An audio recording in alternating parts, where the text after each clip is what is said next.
Hello friends, मैं आपके दोस्त सुधा सिंह विकलांग साथी ट्रस्ट के दिव्यांगम चैनल से आप सबका स्वागत करती हूं और आशा करती हूं आप लोग स्वस्थ होंगे। तो फ्रेंड्स, आज मैं आप लोगों के लिए एक नई कहानी लेकर आई हूं, एक अनजाना सा रिश्ता।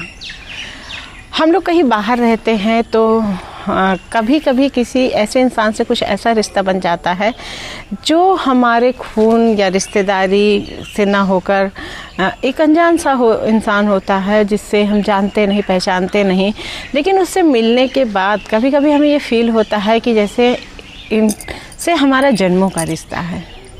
तो फ्रेंड्स, मैं आज एक ऐसी कहानी लेकर आप लोगों के सामने हाजिर हूँ, एक अनजाना सा रिश्ता। श्वेता के पति ट्रांसफ़र होकर बेंगलोर आ गए थे और जहाँ पर उन्होंने एक फ्लैट किराए पर लिया था और वहाँ पर वो शिफ्ट हो गए थे। और बहुत प्यारी सी कॉलोनी थी जहाँ पर काफ़ी लोग रह रहे थे। श्वेता बाय नेचर बहुत अच्छी थी और वो कॉलोनी में बहुत जल्दी ही सब लोगों से घुल मिल गई। वो लोगों की मदद करती थी, अगर लोगों को किसी चीज़ की ज़रूरत होती थी तो लोगों की मदद करती थी। उसने अपने बच्चों का नाम यहाँ पर लिखवा दिया था। बच्चे स्कूल जाते थे तो उन्हें छोड़ने जब वो नीचे आती थी तो अक्सर लोगों से मिलना जुलना हो जाता था और वहाँ के लोगों से उसकी काफ़ी अच्छी जान पहचान हो गई थी। वो अक्सर पार्क में अपने बच्चों को लेकर जाती तो वहाँ पर जो भी बुजुर्ग होते थे उनसे बैठकर वो बातें करना, या जो भी उसके हम उम्र होती थी उनसे हंसी मजाक करना, कोई समस्या हुई तो उसको सुलझाना, या किसी को किसी चीज़ की ज़रूरत पड़ी तो वो तुरंत उनके लिए हाजिर होती थी। तो सब लोग उसकी बहुत तारीफ़ करते थे, उसे बहुत मानते थे। क्योंकि श्वेता के मम्मी पापा बचपन में ही गुजर गए थे, सास ससुर भी नहीं थे, तो उसे बुज़ुर्गों के पास बैठना काफ़ी अच्छा लगता था। उसे ये लगता था कि अगर हम अपने बुज़ुर्गों के पास बैठते हैं तो हमें कुछ नई नई चीज़ें पता चलती हैं जिससे वो बिल्कुल अनजान थे। श्वेता की लाइफ ऐसे ही चल रही थी। एक दिन श्वेता अपने बच्चे को वैन तक भेजकर वापस जा रही थी, तभी उसने देखा कि एक बूढ़ी सी आंटी नीचे बैठी कराह रही हैं। वो उनके पास आई तो उसने कहा कि आंटी क्या हुआ, आप नीचे क्यों बैठी हैं, कोई दिक्कत हो गई है क्या? तो वो आंटी बोली कि बेटा कुछ नहीं, मैं सीढ़ियों से उतर रही थी और मैं गिर पड़ी, मुझे हल्की सी चोट आ गई है, मैं उठ नहीं पा रही हूँ और मैं सेकंड मंजिल पर रहती हूँ और मुझे वहाँ जाने में तकलीफ़ हो रही है, तो मैं थोड़ी देर यहाँ बैठूँगी, फिर इसके बाद चली जाऊँगी। तो श्वेता कहती कोई बात नहीं आंटी, चलिए मैं भी इसी बिल्डिंग में रहती हूँ और चलिए मैं आपको आपके घर तक छोड़ देती हूँ, और आपको तो काफ़ी खून बह रहा है और जो भी है मैं थोड़ा मरहम पट्टी भी कर दूंगी आपका। तो वो आंटी श्वेता का सहारा लेती हैं और अपने घर तक जाती हैं। वो वहाँ पर जैसे ही बैठती हैं, श्वेता तुरंत पानी लाकर उनका घाव साफ़ करती है और पूछती है कि फर्स्ट एड बॉक्स कहाँ रखा है। तो आंटी बताती है यहाँ पे रखा हुआ है। तो वो उठाकर उनकी पट्टी वगैरह करती है और उनसे बातें कर रही होती है कि हाँ वो भी इसी कॉलोनी में आई है और जो है यही अभी कुछ ही टाइम हुआ आए हुए, यहाँ के लोग बहुत अच्छे हैं।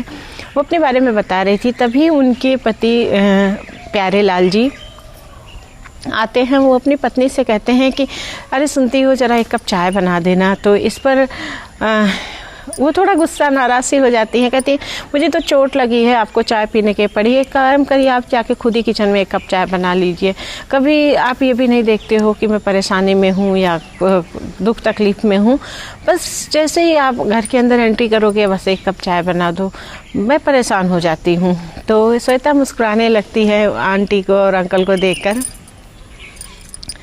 तो इस पर जो है वो कहती है कि आंटी कोई बात नहीं, आप परेशान मत होइए, लाइए मैं चाय बना देती हूँ। तो इस पर वो आंटी कहती हैं कि बेटा तुम कैसे बनाओगी, तुम्हें क्या पता मेरे किचन में क्या सामान कहाँ पर रखा हुआ है, तुम तो कुछ भी नहीं जानती हो ना मेरे घर के बारे में। तो श्वेता अपना परिचय उनके हस्बैंड को प्यारे लाल जी को देती है कि हाँ मैं जो है आपकी कॉलोनी में ही रहती हूँ और जो है मैं अभी यहाँ पर नई आई हूँ। अपने बारे में बताती है कि मेरे हस्बैंड यहाँ पे जॉब करते हैं, हम लोग किराए के मकान पर यहाँ पर रह रहे हैं।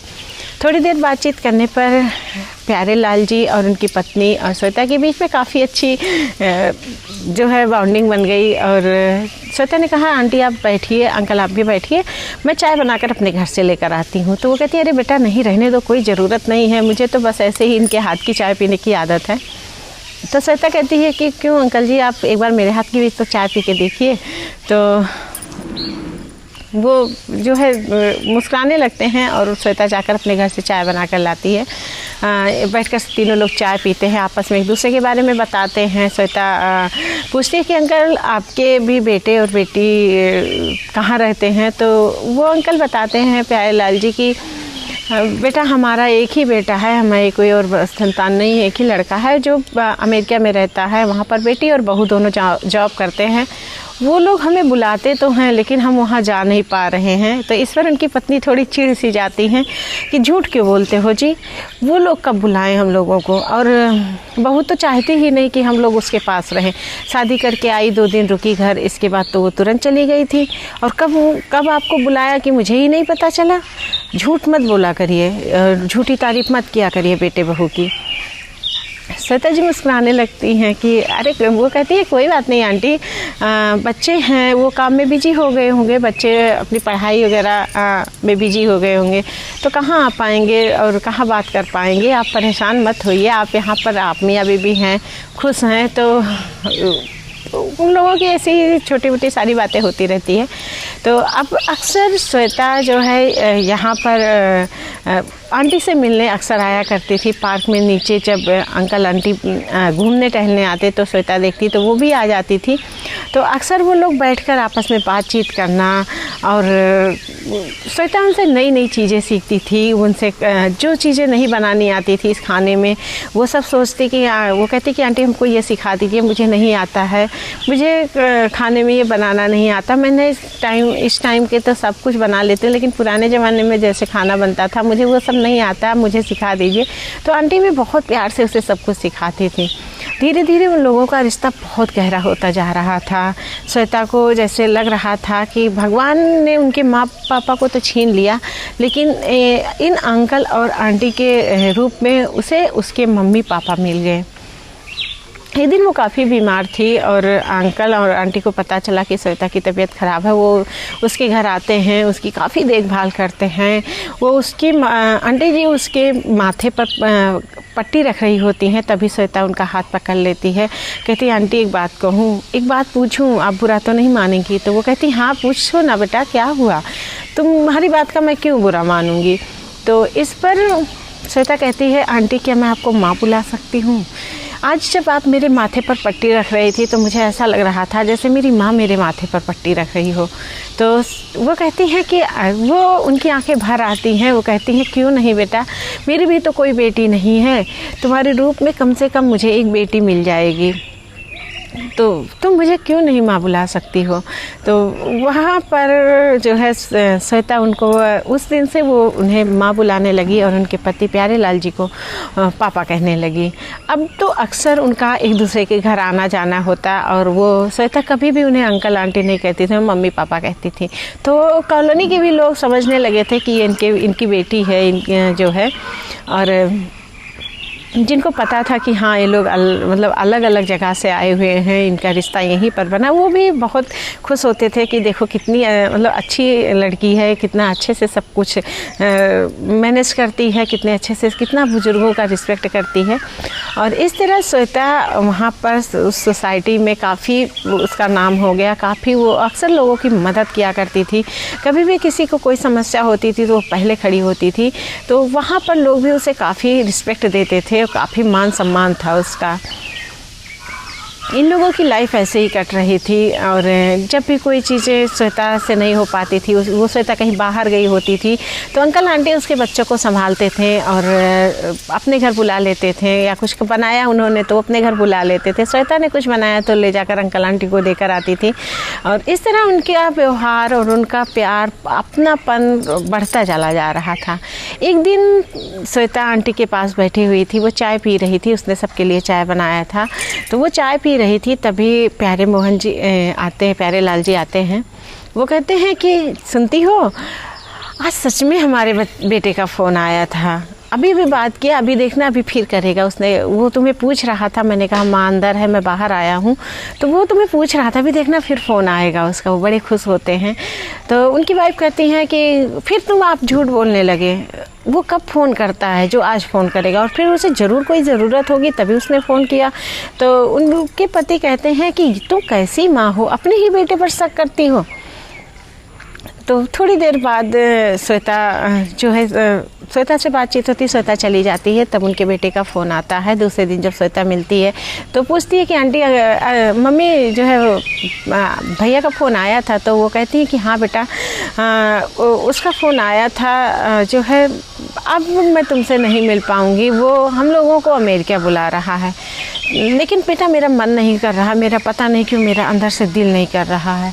तो श्वेता उन्हें काफ़ी समझाती, कहती माँ जो है आपका अपना खून है, वो आपको धोखा कभी नहीं देगा, या वो आपको बुला रहा है तो ज़रूर उन्हें आपकी चिंता होगी। और बहू तब नई नई शादी करके आई थी, अब उसे भी पता चल गया होगा कि सास ससुर की देखभाल करनी है, तो वो अब आप लोगों की देखभाल ज़रूर करेंगी। और ऐसा नहीं होता है कि आप उनसे नाराज़, कितने दिन तक आप नाराज़ रहेंगी। श्वेता उन्हें काफ़ी समझाती है, उनके बात समझ में आती है। इधर उनका बेटा वापस आता है बेंगलोर। तो जब वो लोग मिलते हैं तो जब श्वेता भी सोचती है कि मैं भी जाकर मिलूं, तो वहाँ पर उनका बेटा जो है थोड़ा सा, उनकी बेटे और बहू थोड़ा सा उससे रूडली व्यवहार करते हैं, उन्हें पसंद नहीं आता है। उनकी बहू जब श्वेता मिलकर जाने लगती है, श्वेता अपना पर्स वहाँ पर भूल जाती, दोबारा लेने आती है, तो वो कहती, उनकी बहू कहती है मम्मी जी आप कैसे कैसे लोगों को इतना घर में घुसने देती हैं, आप नहीं जानती आजकल ज़माना कितना ख़राब है, लोग ऐसी मीठी मीठी बातें करके पूरा घर साफ़ कर देते हैं। आप पता नहीं आप इनको कितना जानती हैं, आप यहाँ पर ये रहने आई हैं तब से आप इनको जानती हैं ना, और आप ऐसे कैसे सबके ऊपर विश्वास कर लेती हैं। तो इस पर जो है मतलब वो जो महिला होती है वो कहती है कि मुझे अपने बेटी से भी ज़्यादा उस पर विश्वास है, उसने हर समय मेरा साथ दिया, मुझे जो है हमेशा संभाला, वो मेरी बेटी है। और तुम अगर इस बात पर शक करती हो तो ये तुम्हारी गलती है, तुम्हें वो परवरिश नहीं मिली हुई है कि तुम किसी का इस तरह से ख्याल रख सको। इस बात पर दोनों सास बहू में थोड़ा सा झगड़ा सा हो जाता है। तो श्वेता सोचती हैं कि मैं अब यहाँ पर तब तक नहीं आऊँगी जब तक कि इनके बेटे और बहू यहाँ पर रहेंगे, क्योंकि मेरे आने से इनके घर में अगर लड़ाई होती है तो मैं नहीं आऊँगी। इधर उनके बेटे और बहू कुछ दिन की छुट्टी लेकर आए होते हैं। उस टाइम पे उनकी बहू काफ़ी उनका देखभाल भी करती है, काफ़ी उनसे मतलब घुल मिल कर रहती है। तो इस पर वो बुज़ुर्ग लेडी सोचती हैं कि प्यारेलाल जी की वाइफ सोचती हैं कि आखिर मेरी बहू में इतना बदलाव क्यों आया है। मेरी बहू तो हम लोगों को देखना भी नहीं चाहती थी, तो मेरी बहू में इतना बदलाव क्यों आया। जब वो ये बात अपने पति से कहती हैं तो उनके पति कहते हैं तुम अपने ही बेटे बहू पर शक कर रही हो, तुम अपने खून पर शक कर रही हो, तुम अपने परवरिश पर शक कर रही हो, तुम्हें ऐसा नहीं करना चाहिए। हमारे बच्चे हैं, उन्हें भी एहसास हो गया होगा कि हमारे अलावा उनके और कोई नहीं है, तो इस वजह से वो हमें आए हैं। तभी उनका बेटा एक दिन कहता मम्मी पापा आप लोग हमारे साथ अमेरिका चलिए, वहाँ पर हम लोग साथ में मिलके रहेंगे, यहाँ पर इतनी दूर मैं आपकी देखभाल नहीं कर सकता, ना मैं रोज़ आ सकता हूँ वहाँ से। तो प्यारेलाल जी सोचते बात सही भी कह रहा है हमारा बेटा। तो वो लोग जाने के लिए तैयार हो जाते हैं। तो श्वेता के पास जब वो नीचे जाती हैं प्यारेलाल जी की वाइफ, तो बताते हैं कि बेटा अब हम लोग अमेरिका चले जाएंगे, और जो है वहाँ पर बेटा बहू सोच रहे हैं कि हम लोग वहाँ पर चले जाएं, लेकिन वो लोगों की एक बात मुझे समझ में नहीं आ रही है। तो श्वेता पूछती क्या है माँ। तो वो कहते हैं कि बेटा मेरा बेटा कह रहा है कि यहाँ का फ्लैट बेच दो, क्या ज़रूरत है, हम लोग यहाँ इंडिया आकर क्या करेंगे, हम लोग यहाँ आ भी नहीं पाएंगे, तो यहाँ देखभाल कैसे कर पाएंगे, तो यहाँ का फ्लैट बेच दो, फिर सब लोग चलते हैं। तो इस पर श्वेता कहती हैं कि हाँ आंटी माँ सही वो कह रहे हैं, वो क्योंकि वो यहाँ पर नहीं रोज आ पाएंगे और आप लोग वहाँ रहोगे तो यहाँ इस फ्लैट की क्या ज़रूरत है। वो सही कह रहे हैं, वो काफ़ी समझाती हैं, पर पता नहीं क्यों प्यारेलाल जी की वाइफ का मन नहीं होता कि वो अपना फ्लैट बेचे। और इस तरह जो है वो अपने घर में बहस भी करती हैं कि फ्लैट पड़ा रहने दो ना, जब हम लोग नहीं रहेंगे तब तुम बेच देना, अभी क्यों तुम बेचने के लिए इतना उतावले हो रहे हो और बाद में इसको बेच देना। तो इस पर उनका बेटा नाराज़ होता है कि माँ तुम किसी भी बात को नहीं समझती, पापा समझ जाते पर तुम नहीं समझती हो।